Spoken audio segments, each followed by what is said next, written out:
దండకారణ్యంలో శాంతికి కొత్త ఆశలు చిగురిస్తున్నాయి. దశాబ్దాలుగా కొనసాగుతున్న సాయుధ పోరాటానికి ముగింపు పలికే దిశగా మావోయిస్టు పార్టీ ఒక కీలక ప్రకటన చేసింది. ఆయుధాలు వదిలేస్తామని చర్చలకు సిద్ధంగా ఉన్నామంటూ 3 రాష్ట్రాల ప్రభుత్వాలకు లేఖ రాయడం సంచలనంగా మారింది.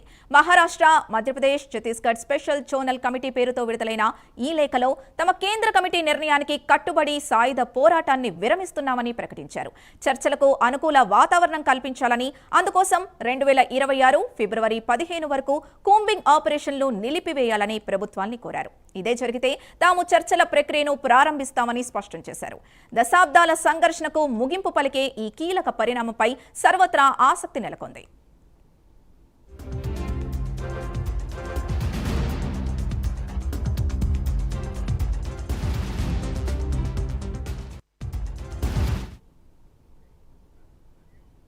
మావోయిస్టులు విడుదల చేసిన లేఖకు సంబంధించి పూర్తి డీటెయిల్స్ మా కరెస్పాండెంట్ రజనీకాంత్ అందిస్తారు. రజనీకాంత్, చెప్పండి, ఇప్పుడు ఈ లేఖని ఎలా చూడాల్సిన అవసరం ఉంది? సింధు, ఇప్పటికే మావోయిస్ట్ పార్టీలో కొంత అంతర్మదనం కూడా నెలకొందని చెప్పవచ్చు. ఇప్పటికే ఒక వరుస లొంగుబాట్లతో పాటు మహారాష్ట్ర ప్రభుత్వం ముందు, ఛత్తీస్గఢ్ ప్రభుత్వం ముందు కూడా లొంగిపోయిన ఘటనలు కూడా చోటు చేసుకుంటే గడిచిన 2 నెలలుగా మావోయిస్ట్ పార్టీలో కీలక పరిణామాలు కూడా చోటు చేసుకున్నాయి. తాజాగా మావోయిస్టు పార్టీ సంబంధించిన అనంత్ పేరుతో ఒక కీలకంగా లేఖ విడుదలైంది. మహారాష్ట్ర, ఛత్తీస్గఢ్, మధ్యప్రదేశ్ సంబంధించిన రాష్ట్రాల ముఖ్యమంత్రులతో పాటు ఛత్తీస్గఢ్ సంబంధించిన హోంమంత్రికి కూడా ఒక కీలక లేఖ కూడా అనంత్ పేరుతో, జోనల్ కమిటీ సంబంధించిన అనంత్ పేరుతో లేఖ కూడా విడుదలైంది. ఈ లేఖలో మాత్రానికి స్పష్టమైన దీంట్లో తాము యుద్ధం చేయడం, సాయుధ పోరాటానికి అనుకూలంగా లేవు, సాయుధ పోరాటం చేసే పరిస్థితులు కూడా లేవు, ఇప్పుడు లొంగిపోవడానికి సిద్ధంగా ఉన్నాం, మాకు కొంత అవకాశం ఇవ్వాలి అని చెప్పేసి ఈ లేఖలో అనంత మాత్రానికి ఛత్తీస్గఢ్, మధ్యప్రదేశ్, మహారాష్ట్ర ముఖ్యమంత్రులతో పాటు ఛత్తీస్గఢ్ సంబంధించిన హోంమంత్రి కూడా కీలకంగా లేఖలో మాత్రం అనంత్ మూడు రాష్ట్రాలకు సంబంధించిన జోనల్ కమిటీ సభ్యునిగా నేను అనంత్ అనే వ్యక్తిని నేను లేఖ రాస్తున్నాను. దీనిపై మాత్రం ఈ 3 రాష్ట్రాల ప్రభుత్వాలు, దాంతోపాటు కేంద్ర ప్రభుత్వం కూడా సానుకూలంగా వ్యవహరించాలంటూ మాత్రం ఇప్పటికే ఆ లేఖ కూడా సంచలనం సృష్టిందని చెప్పొచ్చు. ఈ లేఖలో కూడా కొన్ని నర్మగర్భమైన వ్యాఖ్యలు కూడా చేశారు. ఇప్పటికే లొంగిపోయిన మహారాష్ట్ర ప్రభుత్వం ముందు లొంగిపోయిన మల్లదుల వేణుగోపాల్ కావచ్చు, ఇటు ఛత్తీస్గఢ్ ప్రభుత్వం ముందు లొంగిపోయిన మరో తక్కెలపల్లి వాసుదేవరావు బృందంతో పాటు ఇప్పటికే మరోపక్క ఎన్కౌంటర్ లో కూడా వివిధ పార్టీ సంబంధించిన కీలక నేతలు కూడా హతమవుతుండడం, దీనికి పార్టీకి తీరం లోటు అని చెప్పవచ్చు. ఇప్పటికే మరొక పక్క పార్టీకి రిక్రూట్మెంట్ లేకపోవడం కూడా పెద్ద దెబ్బ అని చెప్పవచ్చు. ఈ లేఖలో కూడా ఫిబ్రవరి వచ్చే ఏడాది 2026 ఫిబ్రవరి 15 వరకు 3 రాష్ట్రాలు, ఇటు మహారాష్ట్ర కావచ్చు, ఇటు మధ్యప్రదేశ్, ఇటు ఛత్తీస్గఢ్ రాష్ట్రాల్లో ఉన్న సరిహద్దు అటవీ ప్రాంతాల్లో మాత్రం కూంబింగ్ నిర్వహించదు, కూంబింగ్ నిర్వహిస్తే తాము ప్రాణ నష్టం జరిగే అవకాశాలు ఉందంటూ మాత్రానికి ఆ లేఖలో స్పష్టంగా చెప్పాడు. మరోపక్క కూంబింగ్ నిర్వహించాలి, కూంబింగ్ కూడా పోలీసులు, భద్రతా బలగాలు కూడా ఆఫ్ చేయాలి. ఈ సమయంలో మాకు కొంత సమయం ఇస్తే మేము లొంగిపోవడానికి సిద్ధంగా ఉన్నాం. ఇప్పటికే లొంగిపోయే వాళ్ళు, లొంగిపోయిన కేంద్ర కమిటీ సభ్యుల సూచనల మేరకు మేము తాము లొంగిపోవడానికి కూడా సిద్ధంగా ఉన్నాం. అంటే ఇప్పటికే మహారాష్ట్రతో పాటు మధ్యప్రదేశ్, దాంతోపాటు ఛత్తీస్గఢ్ రాష్ట్రాల్లో కొన్ని ఏరియాల్లో మాత్రమే మావోయిస్టు పార్టీ ఇంకా కొన్ని ప్రాంతాల్లో మాత్రం ఉందంటూ మాత్రానికి మహారాష్ట్ర ముఖ్యమంత్రి విష్ణుదేవ్ సాయి చెప్పాడు. దాంతోపాటు హోంమంత్రి అమిత్ షా కూడా ఇటీవల కీలక ప్రకటన చేశారు. మార్చి 2026 మార్చి 31, 2026 వరకు మీకు తుది గడువు అని చెప్పారు.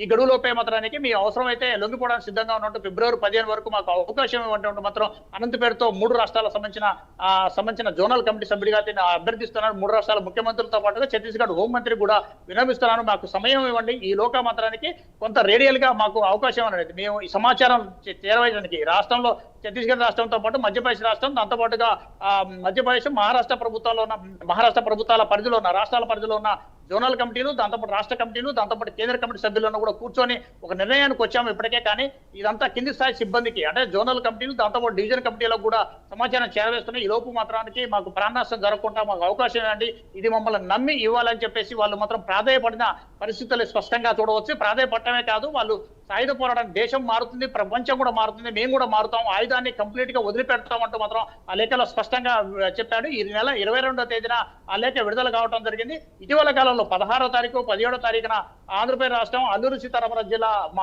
మారేడుమిల్లితో పాటు రంపచోడవరం అడవుల్లో కూడా ఇజ్మాతో పాటు అతను సహచరి రాజాక, దాంతోపాటు మరుసటి రోజు టెక్ శంకర్ కూడా బృందం మొత్తం 13 మంది మృతి చెందడం, ఈ ఎన్కౌంటర్లు కూడా పూర్తిగా బూటక పన్ను ఎన్కౌంటర్లు అంటూ మరో పక్క లేఖ కూడా ఆజాద్ పేరుతో లేఖ విడుదల కావడం, ఆ తర్వాత పరిణామాల్లో భాగంగా ఆ లేఖ 20వ తారీఖు విడుదలైంది. తర్వాత 22వ తారీఖు మాత్రానికి ఈ జోనల్ కమిటీ, మహారాష్ట్ర, మధ్యప్రదేశ్, ఛత్తీస్గఢ్ రాష్ట్రాలకు సంబంధించిన జోనల్ కమిటీ సంబంధించిన అనంత్ పేరుతో లేఖ విడుదల కంటే ఈ లేఖలో మాత్రం నర్మగర్భమైన వ్యాఖ్యలు కూడా లేఖలో స్పష్టంగా పేర్కొంటాం. మాకు స్పష్టంగా అవకాశం ఇవ్వండి, మేము లొంగిపోవడం చేపట్టడానికి సిద్ధంగా ఉన్నాం, ఆయుధాన్ని పూర్తిగా వదలడానికి సిద్ధంగా ఉన్నాం. కానీ ఈ లోపు మాత్రం కూంబింగ్ అడవుల్లో చేపడితే మాకు ప్రాణ నష్టం జరుగుతుంది. ఈ విషయాలు మాత్రం పూర్తిగా ప్రభుత్వాలు సహకరించాలి. ఎప్పటికప్పుడు మాత్రానికి మాకు సమాచారం కూడా అందించాలి.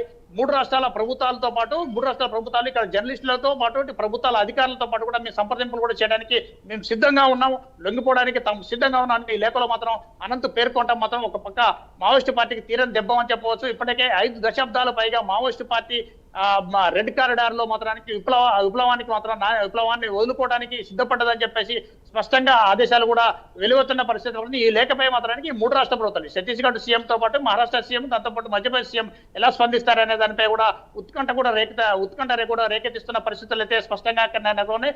మరోపక్క ఫిబ్రవరి 15వ తారీఖు వరకు కాల్పుల విరమణ భద్రతా బలగాల వైపు నుంచి ఇటు 3 రాష్ట్రాల ప్రభుత్వాల నుంచి కూడా స్పష్టంగా చెప్పాలి అంటూ మాత్రం వాళ్ళు చెప్పారు. మరోపక్క రేడియోల ద్వారా, ప్రచార మాధ్యమాల ద్వారా, యూట్యూబ్ ఛానల్ ద్వారా మాకు స్పష్టమైన ఆదేశాలు ఇవ్వాలి. ప్రభుత్వ హోంమంత్రి కావచ్చు, ఇటు ముఖ్యమంత్రులు కావచ్చు, కేంద్ర ప్రభుత్వం కూడా మాకు స్పష్టమైన ఆదేశాలు ఇవ్వాలంటూ మాత్రం ఆ లేఖలో మాత్రానికి నమోదైన సమాచారం మాత్రమే మేము చెప్పగలుగుతున్నాం, మేము ముందు ఉంచుతున్నామని చెప్తారు. మరోపక్క జనవరి నెలలో చేయబోయే మాత్రం PLGA వారోత్సవాలను కూడా బంధు ప్రకటిస్తున్నామంటూ మాత్రం ఈ లేఖలో నర్మగర్భమైన వ్యాఖ్య కూడా చేయడం వెనక మాత్రానికి మావోయిస్టు పార్టీ కొంత అంతర్మదనంలో పడ్డదని చెప్పవచ్చు. అంతర్మదనంలో పట్టమే కాకుండా పూర్తిగా సాయుధ పోరాటాన్ని కూడా పూర్తిగా వదిలేందుకు తాను సిద్ధంగా ఉన్నట్టు కూడా ఈ లేఖ ద్వారా తెలుస్తుంది. Sindhu. Right, thank you Rajinikanth.